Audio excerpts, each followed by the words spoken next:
जय हिंद दोस्तों, स्वागत है आपका अपने चैनल एग्जाम अचीवर्स में। फ्रेंड्स, हम आपके लिए डेली 4 बजे एक्टिव टेक्निकल की क्लासेस लेकर आते हैं। तो आज की क्लास में भी मैं आपके लिए फिजिक्स के टॉपिक वाइज इंपॉर्टेंट क्वेश्चंस लेकर आई हूँ, जिसका टॉपिक आप चित्र देखकर समझ ही गए होंगे और नहीं समझे तो आगे आपको पता चल जाएगा।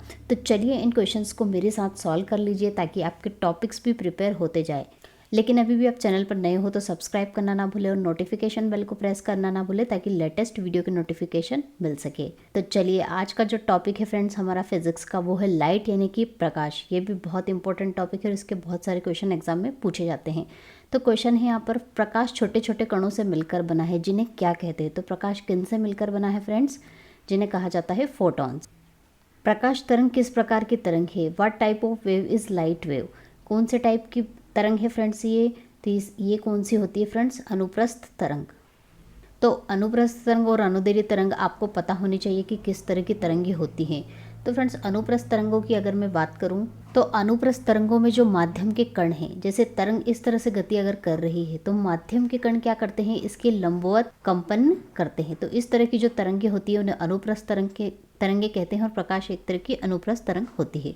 और अनुदैर्ध्य तरंग की अगर मैं बात करूँ तो अनुदैर्ध्य तरंग में जो माध्यम के कण हैं वो क्या करते हैं? तरंग के समांतर ही कंपन करते हैं। इस तरह से उनका टू एंड फ्रो मोशन होता है और इनका जो होता है परपेंडिकुलर वाइब्रेशन होता है। तो ये होती है अनुदैर्ध्य और ये होती है अनुप्रस्थ तरंगे। जैसे चित्र में आप देख पा रहे हैं, इसका अगर रियल लाइफ में एग्जाम्पल हम देखें तो ये एक अगर रस्सी है, इसको एक सिरे से अगर पकड़ लिया जाए और इस तरह से झटका जाए तो इसमें किस तरह का मोशन होता है? ऐसे अप एंड डाउन टाइप का मोशन होता है। तो इसमें जो वेव क्रिएट हो रही है, जो तरंग बन रही है, वो कौन सी तरंग होती है? अनुप्रस्थ तरंग। और अगर एक स्प्रिंग को अगर आप कंप्रेस कर दें और छोड़ दें तो उसमें इस तरह का मोशन होता है हॉरिजॉन्टली। तो इस तरह की जो वेव क्रिएट होती है, तरंग क्रिएट होती है, उसे क्या कहा जाता है? अनुदैर्ध्य तरंग यानी कि लॉन्जिट्यूडनल वेव। चलिए, नेक्स्ट क्वेश्चन है, प्रकाश का तरंग सिद्धांत किसके द्वारा प्रतिस्थापित किया गया था? Who propose the wave theory of light? Wave theory of light किसके द्वारा दिया गया था फ्रेंड्स? हाइगेंस के द्वारा। और ये क्या होती है वेव थ्योरी? इसके अनुसार प्रकाश तरंगों के रूप में संचरण करता है। मतलब जो प्रकाश है उसका जो कम्युनिकेशन होता है वो वेव्स के फॉर्म में होता है। ये सिद्धांत किसके द्वारा दिया गया था? हाइगेंस के द्वारा। निम्नलिखित में से कौन सी प्रघटना यह निर्णय लेने में सहायक होती है कि प्रकाश एक अनुप्रस्थ तरंग है? तो कौन सी घटना से हमें पता चलता है कि एक अनुप्रस्थ तरंग है? तो वो जो फिनोमेना होता है उसे क्या कहा जाता है फ्रेंड्स? ध्रुवीकरण यानी कि पोलराइजेशन। तो प्रकाश में ध्रुवीकरण यानी पोलराइजेशन की घटना होती है, जिसमें क्या होता है, अगर आप चित्र में यहाँ पर देख पा रहे होंगे तो जो माध्यम के कण हमने पता है वो इस तरह से लंबवत जो होते हैं कंपन करते हैं तरंग की दिशा में। अगर उसको किसी छिद्र या फिर किसी पोलराइजिंग फिल्टर से अगर गुजारा जाता है तो वो क्या होता है? एक ही दिशा में कंपन करने लग जाते हैं। जो चारों दिशाएं हैं उसको छोड़ के सिर्फ एक ही दिशा में कंपन करेंगे तो इस तरह से उनका एक ही दिशा में ध्रुवण हो जाता है, पोलराइजेशन हो जाता है, उनकी डायरेक्शन फिक्स हो जाती है, उनकी दिशा फिक्स हो जाती है। तो इस तरह की जो घटना होती है उसे क्या कहा जाता है? पोलराइजेशन। और वो किस में पाया जाता है? सिर्फ अनुप्रस्थ तरंगों में। इसलिए हम पता कर सकते हैं कि यह क्या है? एक अनुप्रस्थ तरंग यानी कि एक ट्रांसवर्स वेव है। प्रकाश के विद्युत चुंबकीय स्वरूप की खोज किसने की थी? जो इलेक्ट्रोमैग्नेटिक नेचर है लाइट का, वो किसने डिस्कवर किया था फ्रेंड्स? तो ये किसके द्वारा खोजा गया था? मैक्सवेल के द्वारा। नेक्स्ट क्वेश्चन है, किसने सर्वप्रथम यह दिखलाया कि प्रकाश तरंगों का विवर्तन होता है? Light waves are diffracted. तो क्या मतलब होता है ये विवर्तन या डिफ्रैक्शन का? तो फ्रेंड्स, यह किसके द्वारा दिया गया था? सबसे पहले तो ग्रोमाल्डी के द्वारा। और क्या होता है इसमें, अगर आप चित्र में देखेंगे तो अगर प्रकाश किसी तीखे कोने या किसी छिद्र से गुजारा जाता है, शार्प एजेस से वहाँ से अगर प्रकाश ट्रेवल करता है तो वो क्या करता है? उन शार्प एजों से कुछ थोड़ा सा मुड़ जाता है यानी कि उसका क्या हो जाता है? विवर्तन हो जाता है, वो डिफ्रैक्टेड हो जाता है। तो ये प्रकाश की जो घटना होती है उसे क्या कहा जाता है? प्रकाश का डिफ्रैक्शन, जो किसके द्वारा दिया गया था? ग्रिमाल्डी के द्वारा।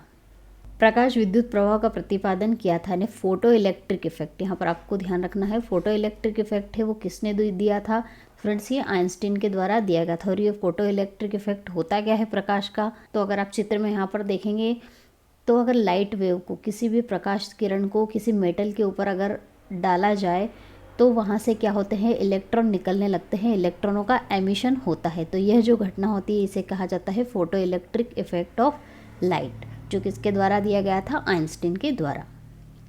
निम्नलिखित में से कौन सी घटना प्रकाश और ध्वनि दोनों में घटित नहीं होती है? तो फ्रेंड्स, विवर्तन यानी कि डिफ्रैक्शन, रिफ्लेक्शन यानी कि परावर्तन, और रिफ्लेक्शन और रिफ्रैक्शन, ये तीनों जो घटना है, ये तीनों घटनाएं प्रकाश और ध्वनि दोनों में घटित होती है, दोनों में होती है। लेकिन जो पोलराइजेशन यानी कि ध्रुवण की घटना है वो सिर्फ प्रकाश में होती है, ध्वनि में नहीं होती है। इसलिए इसका राइट आंसर क्या होगा? ध्रुवण, क्योंकि ये दोनों में नहीं होती है, सिर्फ एक में होती है। नेक्स्ट क्वेश्चन है, किसी अवरोध की कोर से प्रकाश का मुड़ना क्या कहलाता है? मैंने अभी आपको बताया है कि bending of light from the edge of the barrier, किसी भी तिखीली एज से अगर प्रकाश टकराता है तो वो थोड़ा सा मुड़ जाता है। इस घटना को क्या कहा जाता है फ्रेंड्स?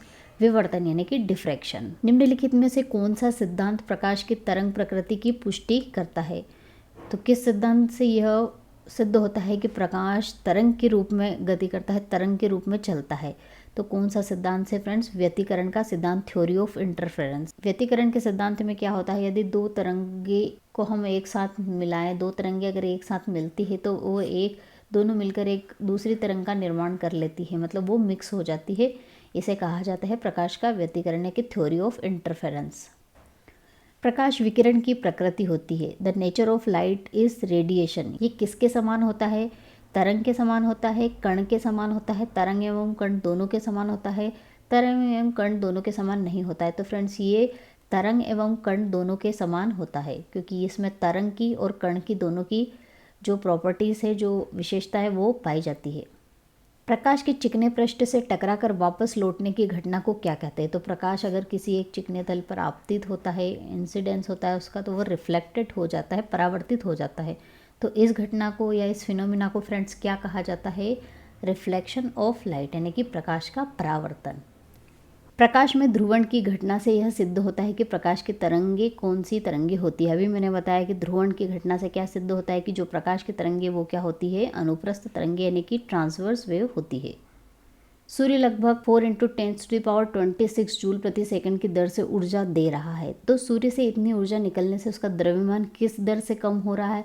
तो फ्रेंड्स, आइंस्टीन की इक्वेशन आप सभी को पता होगी, E = mc²। तो यहाँ पर ऊर्जा दे के रखी है हमें कि इतनी जूल प्रति सेकंड ऊर्जा से वो हमें ऊर्जा दे रहा है। तो ये हो जाएगी ऊर्जा 4 × 10⁻26 m। आपसे यहाँ पर द्रव्यमान पूछा है। और जो C है, C की वैल्यू आपको याद होनी चाहिए। प्रकाश की चाल कितनी होती है? 3 × 10⁸ मीटर पर सेकेंड। उसकी वैल्यू हम यहाँ पर पुटअप कर देंगे। यहाँ पर हमने C की वैल्यू पुटअप कर दी, इसे सिंप्लीफाई करेंगे तो ये हो जाएगा 3 3 9 डिवाइड में चला जाएगा 10⁻26, और ये हो जाएगा 8 2 16।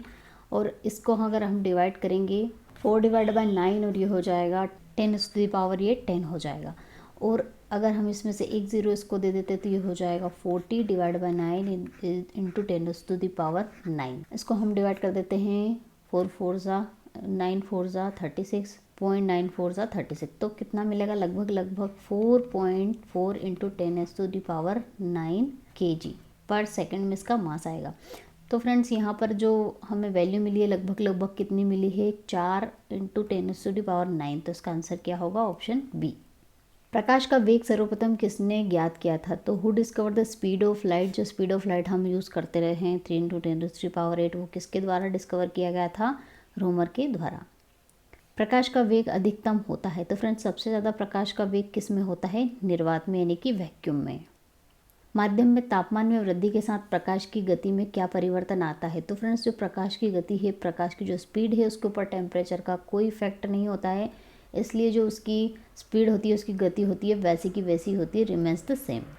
जल, कांच व हीरे में प्रकाश की चाल निम्न क्रम में होगी। तो फ्रेंड्स, सबसे ज़्यादा जो प्रकाश की चाल होती है वो वैक्यूम में होती है। मतलब ये माध्यम के ऊपर डिपेंड करती है। जितना विरल माध्यम होगा, विरल में ये क्या होती है? ज़्यादा होती है, और सघन माध्यम में कम होती है। यानी कि डेंस जो मीडियम है उसमें ये क्या होती जाती है? जितना मीडियम डेंस होता जाएगा उतनी इसकी जो चाल है कम होती जाएगी। तो सबसे जो कम डेंस मीडियम है, सबसे कम सघन माध्यम है, वो फ्रेंड्स सबसे क्या है? जल है। जल के बाद क्या आता है? कांच, और कांच के बाद हीरा। तो इसका राइट आंसर क्या होगा? वाटर, ग्लास और फिर डायमंड में।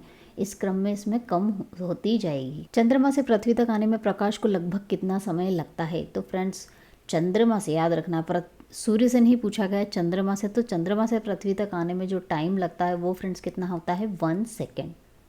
सूर्य से रोशनी को पृथ्वी तक आने में लगभग कितना समय लगता है। अब यहाँ पर पूछा गया है कि सूर्य से पहुँचने में कितना टाइम लगेगा।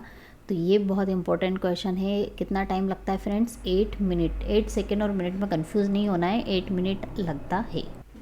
तो फ्रेंड्स आज हमने आपके साथ जो फिज़िक्स के लाइट के जो क्वेश्चंस हैं वो डिस्कस किए हैं। नेक्स्ट वीडियो में भी हम इस टॉपिक को कंटिन्यू करेंगे। आई होप वीडियो आपको पसंद आया तो लाइक करिए, चैनल को सब्सक्राइब करना ना भूलें, नोटिफिकेशन बेल को प्रेस करना ना भूलें ताकि लेटेस्ट वीडियो के नोटिफिकेशन आप तक पहुँच सके। तो मिलते हैं इसी वीडियो के नेक्स्ट पार्ट में, तब तक के लिए जय हिंद, जय भारत, वंदे मातरम।